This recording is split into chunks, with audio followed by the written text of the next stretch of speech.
नमस्कार, मैं शिखर शुक्ला और आप देख रहे हैं भारत ए to Z news. Uttar Pradesh के कानपुर का एक ऐसा माफिया जो पुलिस को अपनी जेब में रखता था।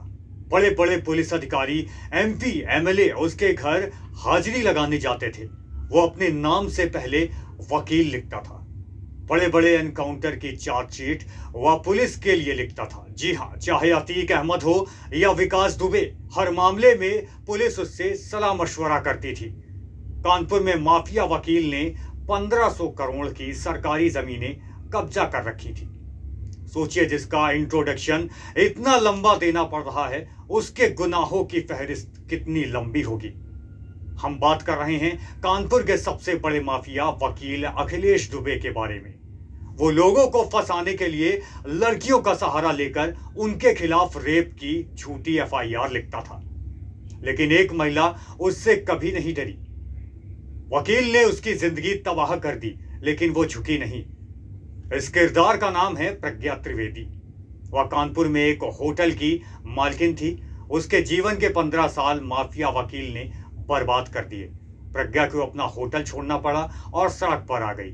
अब वकील अखिलेश दुबे के जेल जाने के बाद उसकी न्याय की उम्मीद जगी है। जरा देखिए मेरे साथ यह पूरा मामला। मेरी शादी वाले दिन हमको इसने उठवाने की कोशिश करी। प्रज्ञा त्रिवेदी ने भी अखिलेश दुबे के खिलाफ शिकायत की है। साकेत नगर के सरस्वती अपार्टमेंट निवासी प्रज्ञा त्रिवेदी बताती हैं कि साकेत नगर में अखिलेश दुबे की तूती बोलती थी। उसके सामने कोई नहीं आना चाहता था। साल 2009 में जब मैंने होटल खरीदा था तो मुझे पता था कि अखिलेश दुबे कौन है। नाम का वकील है। उसने कभी कोई केस तक नहीं लड़ा। महिलाओं का हनन और उनके चरित्र पर लांछन लगाकर परेशान करता था। उसने यही गलती मेरे साथ भी की थी। मेरे खिलाफ वो अश्लील किताबें छपवा दी थी। प्रज्ञा ने बताया कि जब उसने अखिलेश दुबे के खिलाफ 2009 में मोर्चा खोला था, तब वह अनमैरिड थी। इसका यह मकसद था कि मेरी शादी ना हो। मेरा पूरा करियर खत्म करने में लगा हुआ था। दुबे चाहता था कि मैं उसके पैरों में गिर जाऊं, लेकिन मैंने ऐसा नहीं किया। अब जरा बात कर लें अखिलेश दुबे की शुरुआती टुटपुंजिया टप्पेबाजी के बारे में। कन्नौज गुरसाईगंज का रहने वाला वह 1985 में कानपुर शहर आकर टॉकीज के बाहर साइकिल स्टैंड संचालन, मादक पदार्थों की बिक्री और फिर क्षेत्र में गुंडई कर अपने आप को स्थापित कर खड़ा किया था। अखिलेश दुबे ने अवैध बड़ा साम्राज्य। अपराध की दुनिया में यूपी पुलिस विभाग कार्यरत कुछ पुलिस कर्मियों और कथित नेताओं अधिवक्ताओं की मिलीभगत से फैलाया गया था अपराध का यह बड़ा मकड़जाल।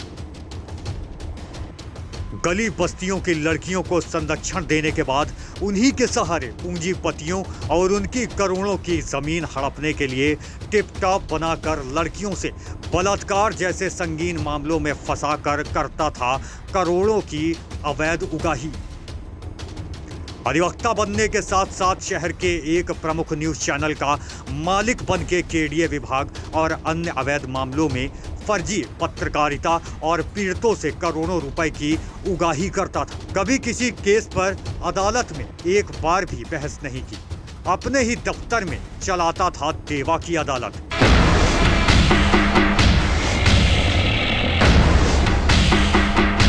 लेकिन कानपुर कमिश्नर अखिल कुमार द्वारा चलाया गया जबरदस्त ऑपरेशन महाकाल अभियान में शहर के बड़े अपराधियों और भूमाफियाओं उजागर हो गए और जेल भेज दिए गए। तो वहीं अधिवक्ता अखिलेश दुबे कांड इस वक्त चर्चाओं में है। जिस तरीके से अखिलेश दुबे के कांड पर कांड सामने आ रहे हैं, ऐसा लगता है कोई बॉलीवुड की मूवी चल रही हो।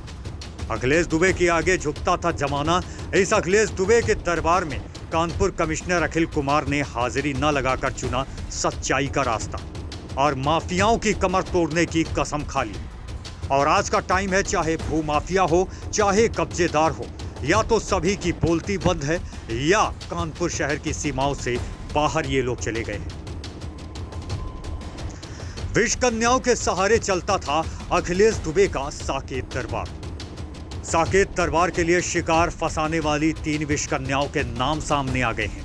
साकेत दरबार के वास्ते विष कन्याओं का इंतजाम करने वाले शैलेंद्र यादव उर्फ टोनू ने पुलिस की पूछताछ में कबूल किया है कि भाजपा नेता और होटल कारोबारी रवि सतीजा को बलात्कार के फर्जी मामले में फंसाने के लिए गीता नाम की लड़की का इस्तेमाल किया था। टोनू ने पुलिस को बताया है कि गीता के पास वह उसकी बड़ी बहन निशा के माध्यम से पहुंचा था। निशा भी गाहे बगाहे साकेत दरबार के लिए विषकन्या की भूमिका निभाती रही है।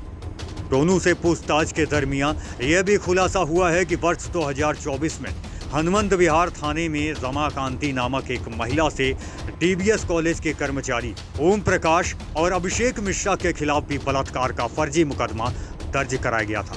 केडीए विभाग के अधिकारियों की मिलीभगत से करीब 1500 करोड़ रुपए से भी ज्यादा की अवैध जमीनों पर किए हैं काले कारनामे और अवैध कब्जे, जिसमें से एक है केशव नगर स्थित शक्तिदीप पैलेस, जिसके ऊपर पुलिस प्रशासन ने सीज की कार्रवाई की है। वहीं दूसरा पार्टी लॉन साकेत नगर स्थित अवैध निर्माण से बना हुआ किशोरी वाटिका गेस्ट हाउस है। ऐसे ही तमाम अवैध अकूत जमीनों पर कब्जा करके जमाए हुए है कानपुर शहर में अपनी धाक। लेकिन पुलिस प्रशासन के सामने अब माफिया की निकल गई काख।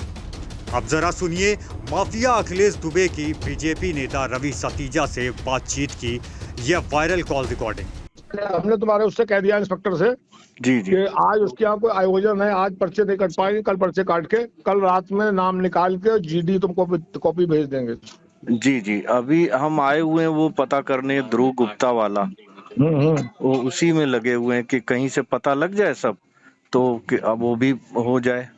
तो मैंने आपको जगह बता दी उसके आगे नगर में जो डी4 के चौराहे के जो सामने वाला जो कॉर्नर है, इधर उससे पहले दूसरे मकान पे सिम रहता। जी जी जी पता लगा रहा हूँ, जैसा होता है मैं बताता हूँ आपको। फिर नंबर इसीलिए तुमको दे दिया, मोबाइल नंबर। अब तुम्हें क्या दिक्कत रह गई? अब वो जिनके वो एक वकील साहब ने फोन किया था, उन्हीं के माध्यम से करेंगे, उनके वकील है। जो करना हो फटाफट बात कर लो, नहीं जब जेल चले जाएंगे तो बात करने से फायदा क्या? अभी तो हम करा रहे हैं, काम करा देंगे तुम्हारा। जी जी जी ठीक नहीं, फिर आप अभी पर्चा उनका भी काट दें, तुम्हारा कटेगा, उनका भी कटे, हमारा भी जान छूट जाए यार। जी जी जी नहीं तुम लोग हमारे पीछे पड़े रहोगे, हमारा खराब हो जाती पूरी। नहीं हम भी समझ रहे हैं, कल आप सोए नहीं रात भर।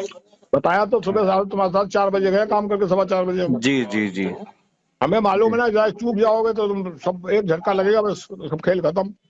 जी जी 500 गैंगरेप में कोई बचने का घर तो है नहीं कोई। जी जी इसीलिए कह रहे हैं। तो अब जब कोई रास्ता नहीं है तो यही तरीका है जैसे हम काम करा रहे हैं। जी और लड़की का बयान हम बदल नहीं सकते, 164 हो चुका है उसका कोर्ट में। जी जी केवल एक ही चीज कर सकते हैं, पहचानने में उसकी चूक हो गई, बस ये उसके बयान में करा दिया, उसी से तुम्हारा भला हो रहा है। जी जी जी कराओ तुम लोग जैसा भी हो। जी ठीक है जी जी ठीक है। और ये साथ तक उसकी रिपोर्ट दो, क्यों नहीं मिल रहा ढूंढा, उनको लटका को जेल भिजवा, छुट्टी करो उनका भी। जी जी जी जी बिल्कुल ठीक है।